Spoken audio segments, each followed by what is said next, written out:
So today, I'm on Daniel chapter 8. So I'm continuing on with the series of the book of Daniel. So thank you, Kingsley, for the reading. That was from the Amplified.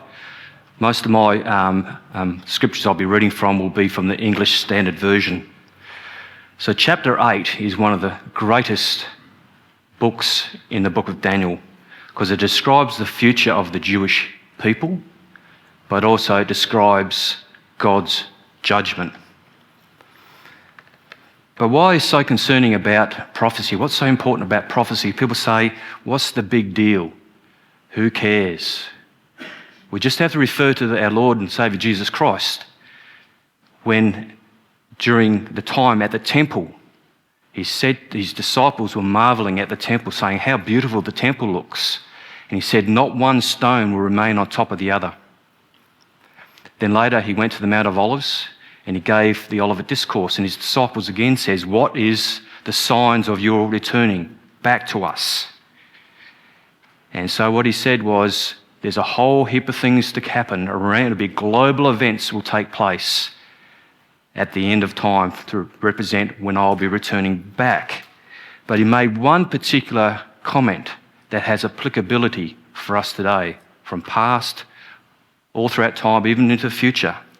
And that's from Mark 13:32 to 37, where Jesus himself says, but concerning that day or that hour, no one knows, not even the angels in heaven, nor the Son, but only the Father. Be on guard, keep awake, for you do not know when the time will come. It is like a man going on a journey when he leaves home and puts his servants in charge, each with his work, and commands the doorkeeper to stay awake. Therefore, stay awake, for you do not know when the master of the house will come, in the evening or at midnight, or when the rooster crows, or in the morning, lest he come suddenly and find you asleep. And what I say to you, which is the disciples, I say to all, which including us, stay awake. So the Lord's commending us to be understanding of prophecy and be aware of the times we're living in. Some people may say, well, hold on, Bible prophecy, that happened years gone by. That's happened centuries, thousands of years ago. But I'd say to you, no, it's still unfolding.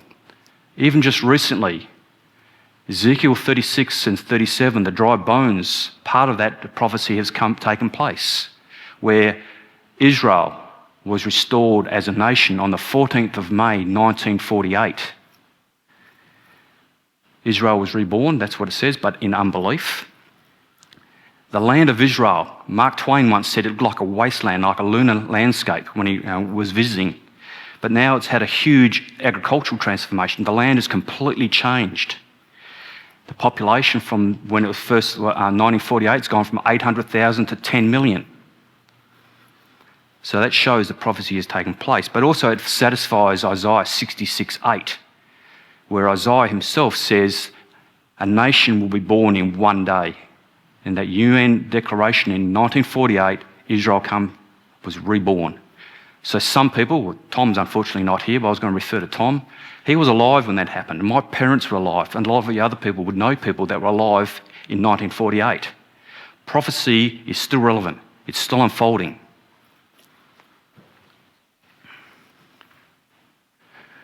Some people may remember this chart.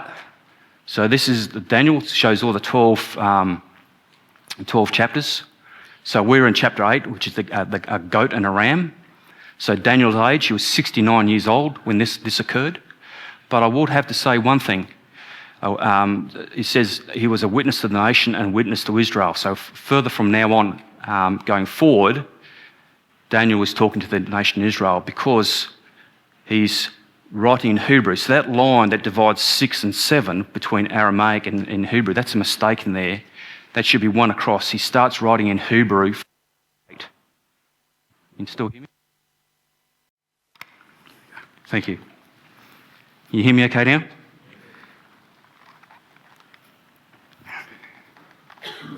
So he wrote in Hebrew.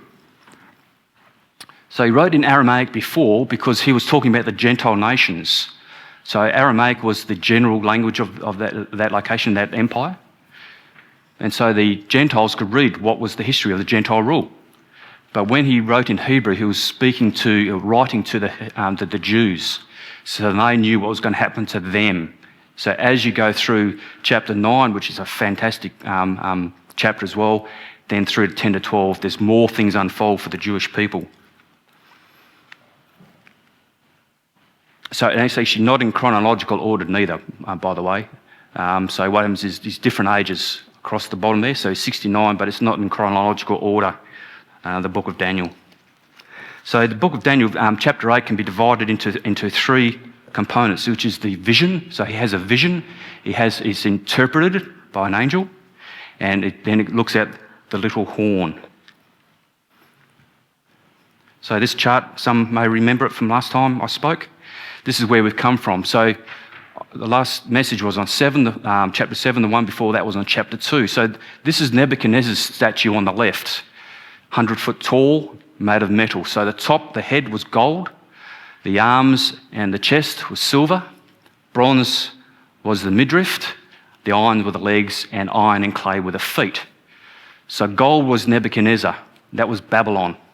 Silver, you had two arms, which reflected the Medo and the Persian empires. And then you had bronze, which was Greece. Then iron was Rome, and the feet of iron and clay. So when you mix iron and clay together, they become weak. So this statue was standing on weak foundations. So the precious metals, gold down to iron, they're more precious, become less precious, but they go soft to hard. So each empire is becoming harder and harder. Then on chapter 7, so that was Nebuchadnezzar's dream on chapter 2, and Daniel interpreted. Then you have 7, which was Daniel's dream, which an angel interpreted for him. You have the lion with the two wings, Babylon.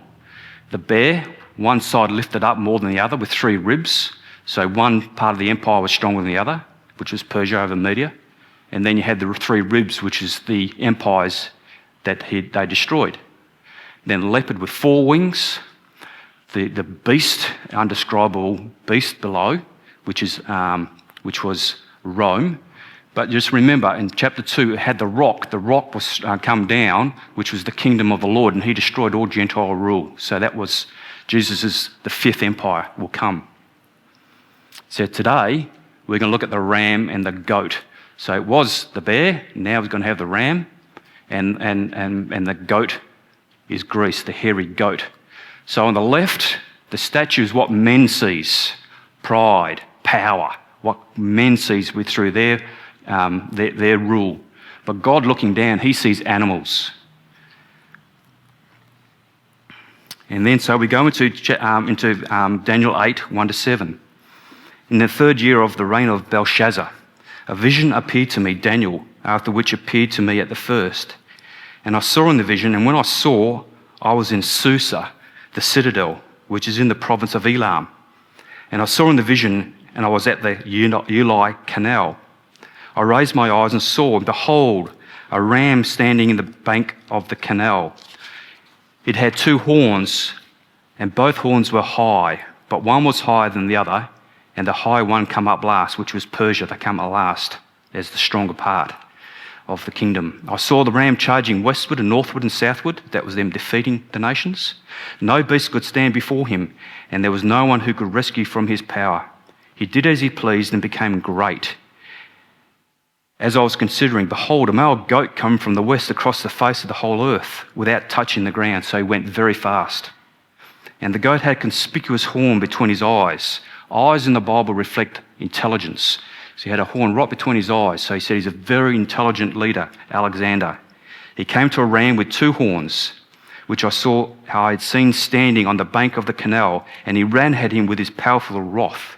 So this wrath reflects about 300 years before, where Persia came against Greece. It was a payback.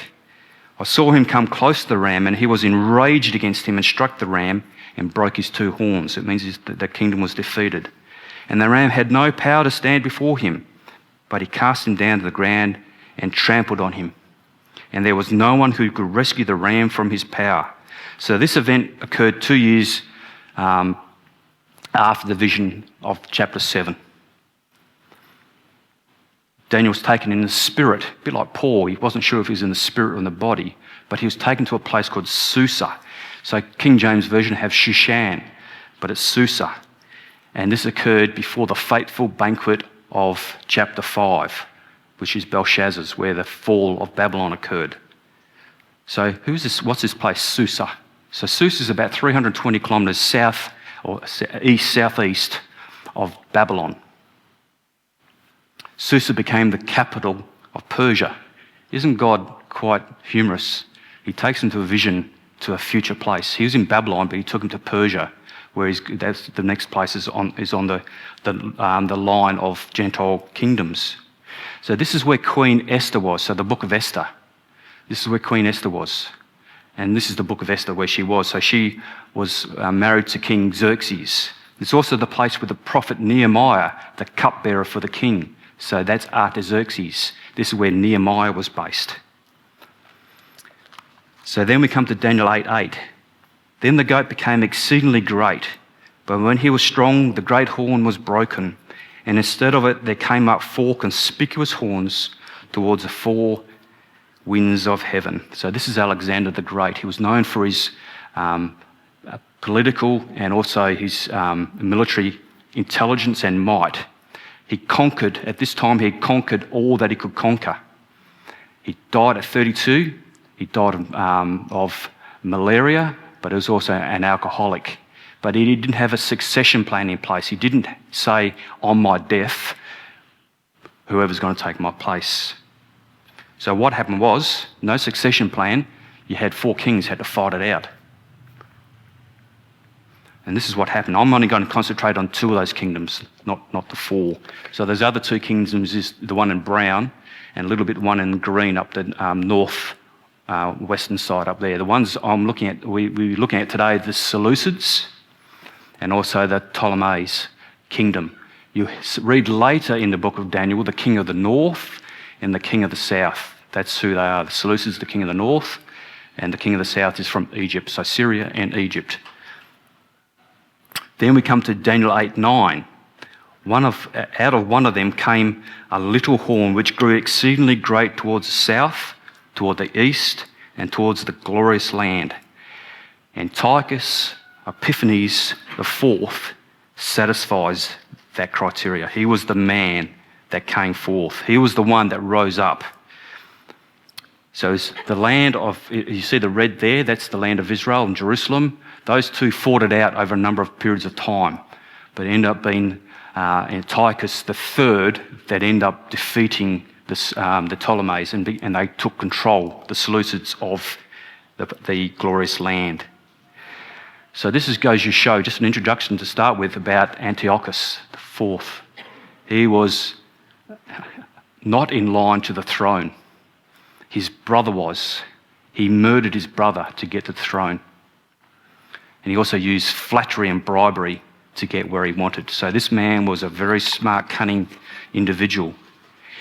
He took on the name Epiphanes means illustrious manifestation, which is like godlike. He thought himself God. He struck a coin of his own image, which looked like Zeus, and on it had the word God.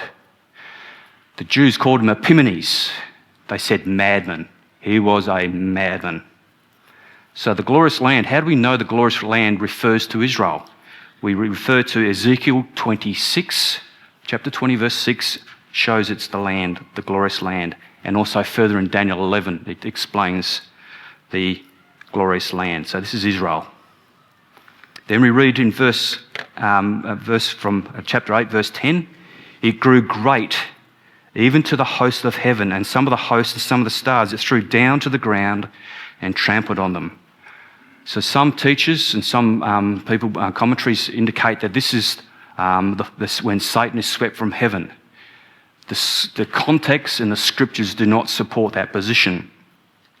So the terms stars of heaven are referred to in Genesis 15:5 when God talks to Abraham about the stars, his descendants.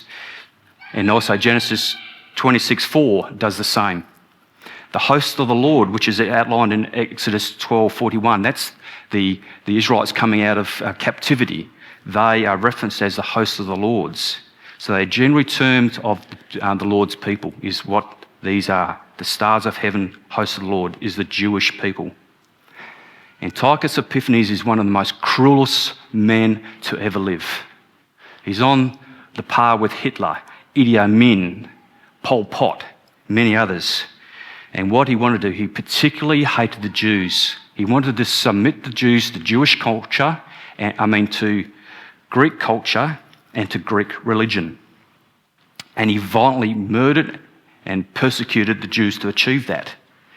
Then we read in verses 11 and 12, it became great, even as great as the prince of the host of the host. So the prince of the host, this is Jesus, it's capital P. So unbeknown to the Jews, when they sacrificed and when they worshipped God, they were worshipping the Godhead, which included Jesus. And the regular burnt offering was taken away from him. So in some of your versions, NASB, they have a capital H, which reflects deity. So that's a capital H, him, Jesus. And the place of his sanctuary, again, capital H, was overthrown. And the host was given over together with the regular burnt offering because of transgression. So the Jews were in sin against the Lord, idol worship. They'd fallen away from following the Lord. They didn't follow the Lord at all. So this is a result of their transgression. This is what's happening because of that. And it will throw truth to the ground, and it will act and prosper. So Antiochus Epiphanes epitomizes man's power, but man's arrogance and man's ambition. So he's ruthless. He killed the leaders. He particularly went after the high priests. He went after all the priests, and he went also for others, the leaders. Antiochus magnified himself. He did a number of things to magnify himself above God. He stopped the Sabbath. The Jews were not allowed to practice the Sabbath. They were not allowed to practice circumcision. They were not allowed to practice the Levitical dietary laws. They were not allowed to read the scriptures. And also the temple sacrifices were stopped, and he desecrated the sanctuary. This all peaked in 168 BC.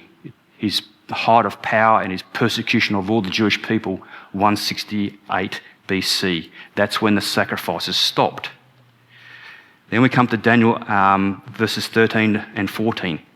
Then I heard a holy one speaking, and another holy one said to the one who spoke, "For how long is the vision concerning the regular burnt offering, the transgression that makes desolate, and the giving over of the sanctuary and host to be trampled underfoot?" And he said to me, "For 2,300 evenings and mornings, then the sanctuary shall be restored to its rightful state." And this is called the abomination of desolation. So the term abomination of desolation refers to an act of extreme desecration that renders the temple unclean and unacceptable for worship. It's a technical term that has a precise and consistent meaning across the relevant biblical passages, signifying an adulterous act that will cause great distress and desolation. This event is seen as a precursor to the Great Tribulation, a time of unprecedented trouble and judgment as described in Matthew 24:21. So who's the Holy One speaking? Is it Jesus? A lot of the commentary said they can't really nail that one down, so we can't say it's definitely a pre-incarnate Jesus.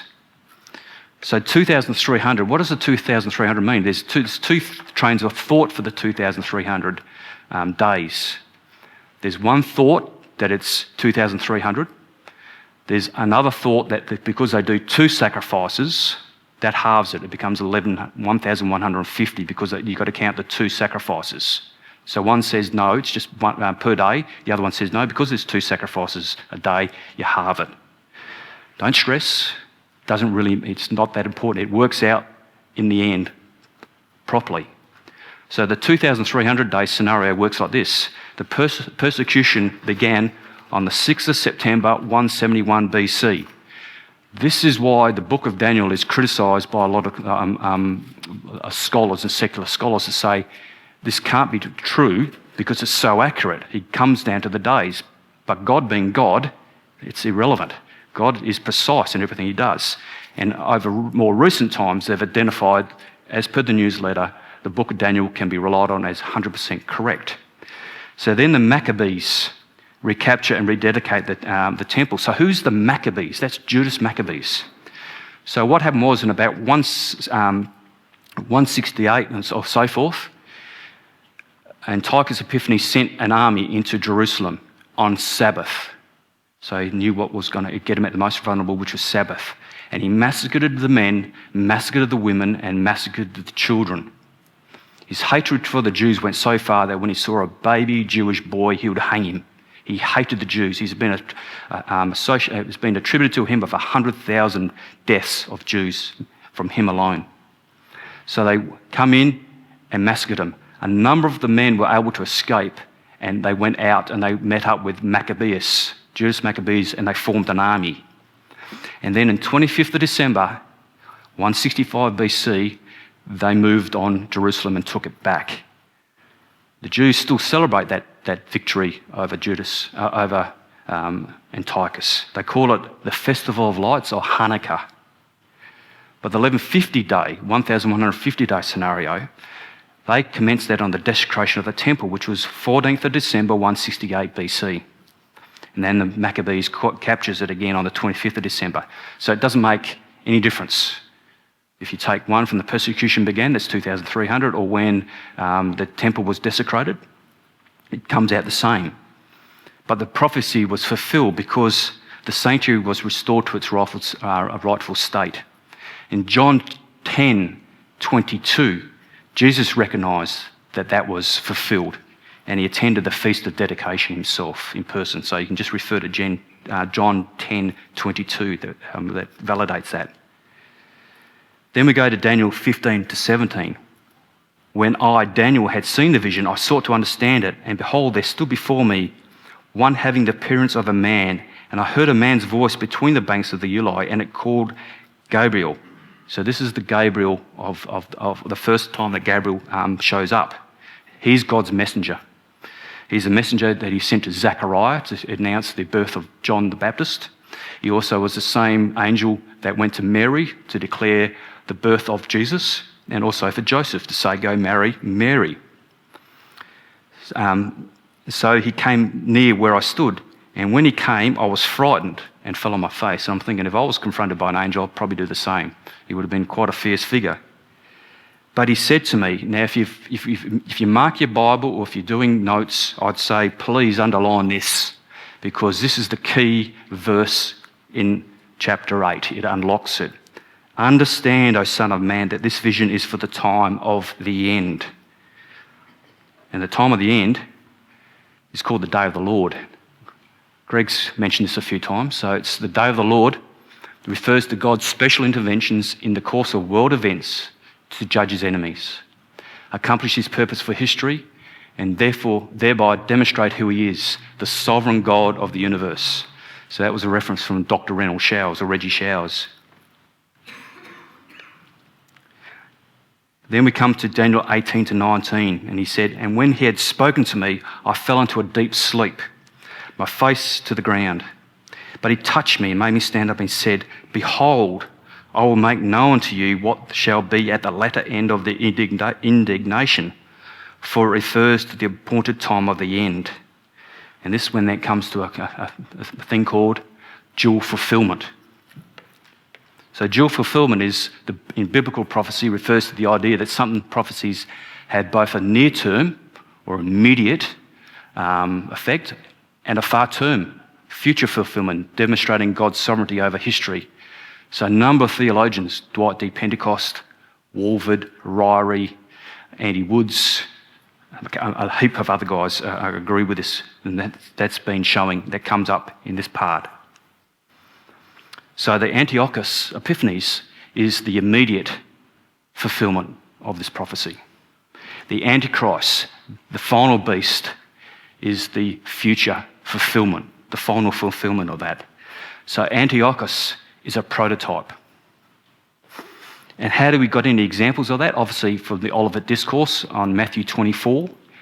The Lord talks about the temple being destroyed, but he talks about another temple, which is the tribulation temple, and watch out for the desecration that occurs there. and it discusses what signs we need to look forward for when he returns.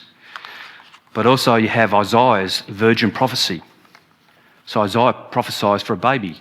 At that time, the king had a male son, but he also prophesied the birth of Messiah. Elijah, he was prophesied in the book of Malachi when he said an Elijah will come before Messiah.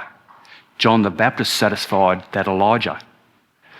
Jesus said he was Elijah, but when he was a type of Elijah, but when they asked John the Baptist himself, "Are you Elijah?" he said, "No, but I'm the voice in the wilderness."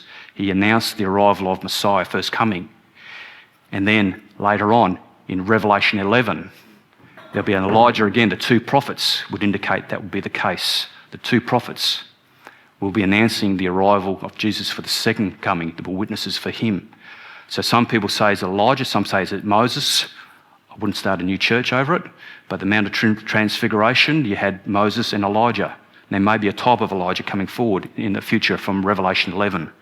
So that's near, which was birth of Jesus, and far, which is the second coming.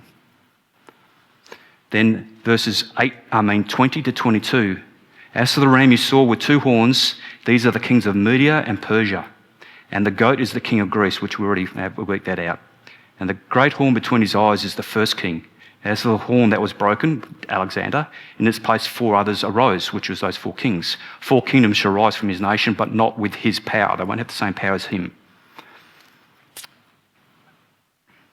So going forward from verses 23 to 27 describes a future Antichrist. It's no longer describing Antiochus Epiphanes IV. 23 to 7 reflects the future Antichrist.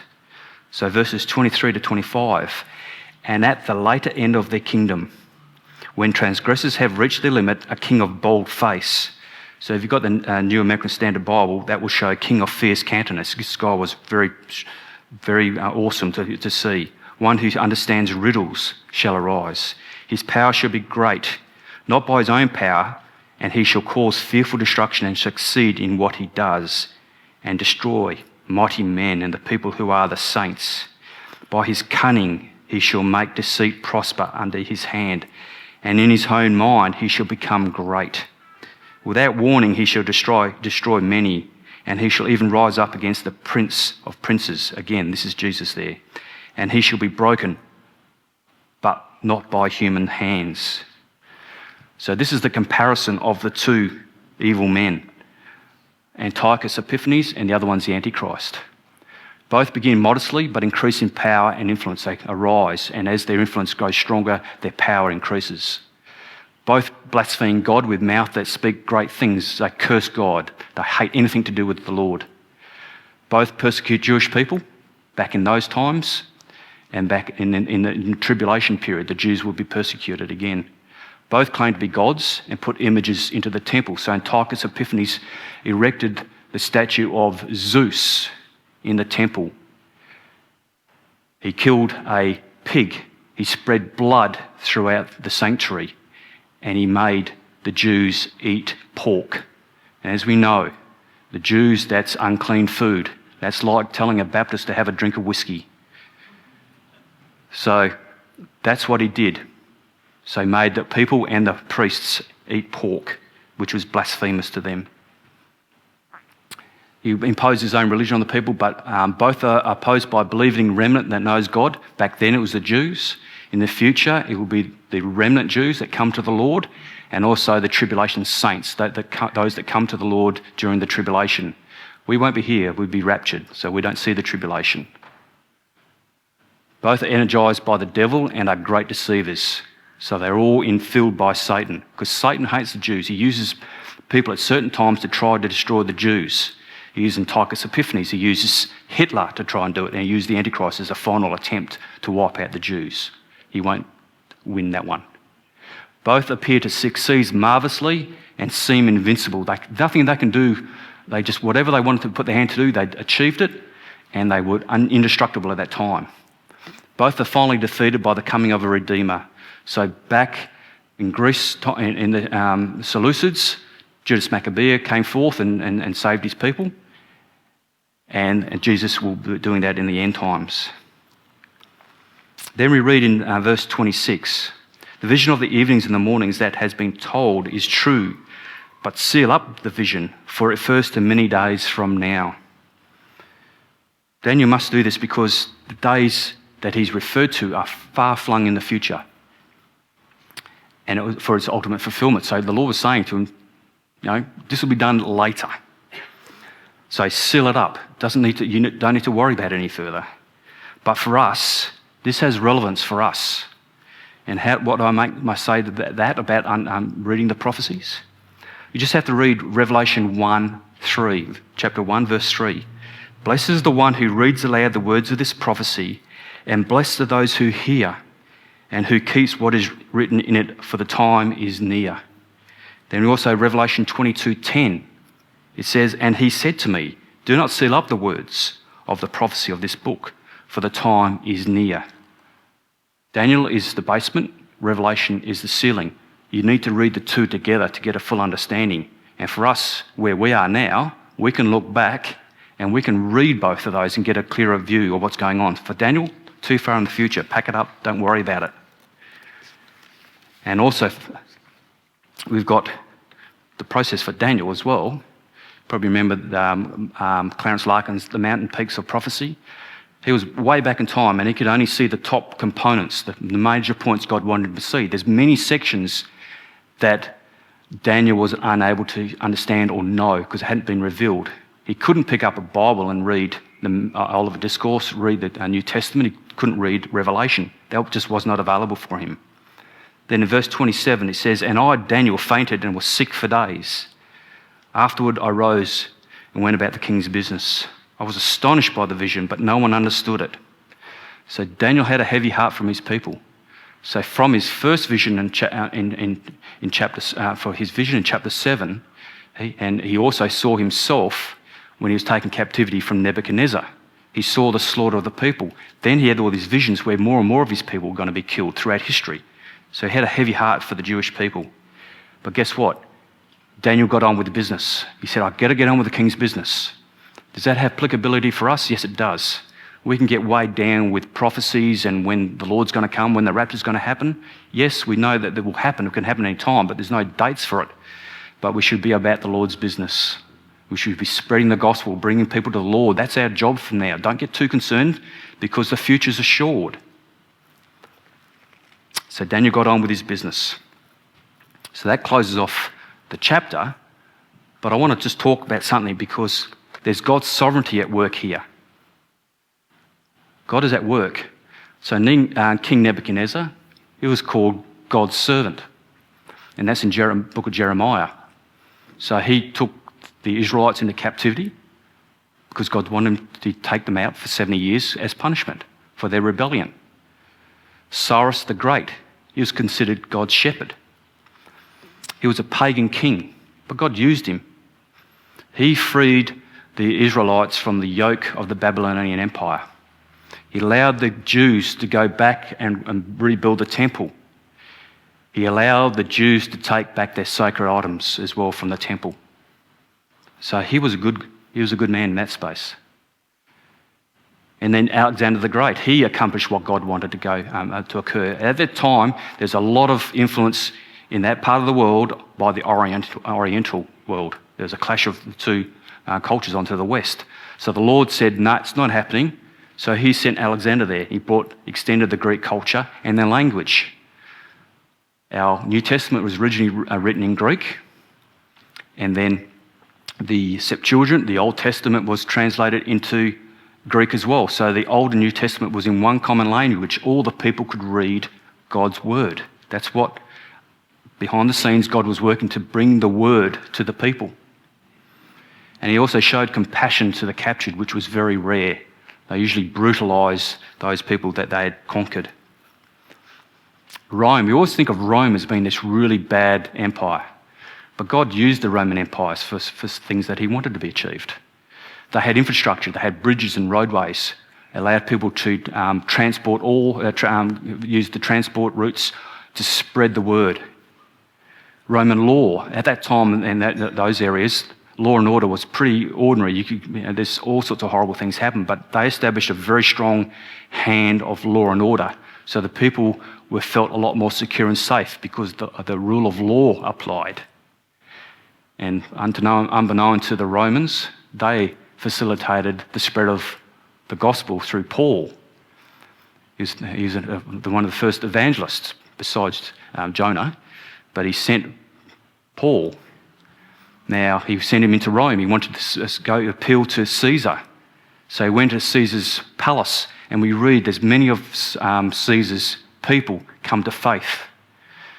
And I picture myself the Roman guards who got to guard Paul, sit next to him, would have taken a short straw. Imagine sitting next to Paul 8 hours a day, and he's going to preach to you, and you walk off converted. That's what he used to do. So inadvertently, he's sent there. He spoke to Nero, and they reckon that when he spoke to Nero, he listened to him, he reckons he's crazy, called Paul crazy, but I think he went nutty himself. Maybe he couldn't handle what Paul had told him. But no matter how brutal the Gentile nations treat the people of Israel, God uses the nations to accomplish his goals. And then, I said before, my message was the GOAT. We hear the word GOAT quite mentioned frequently in modern day. We hear the greatest of all time, the greatest golfer, the greatest politician, the greatest sportsman, whatever it is. That's the GOAT. But I would never associate GOAT with the name of the Lord. I use the acronym GOAT. He is the God of all things. He is sovereign. He goes about what he needs to go about. And I'll conclude with this passage from Isaiah 46, 9-10. I'm reading from the New American Standard Bible version. Remember the former things long past, for I am God and there is no other. I am God and there is no one like me, declaring the end from the beginning, and from ancient times things which have not been done, saying, my purpose will be established, and I'll accomplish all my good pleasure. That's our sovereign Lord that we serve and praise.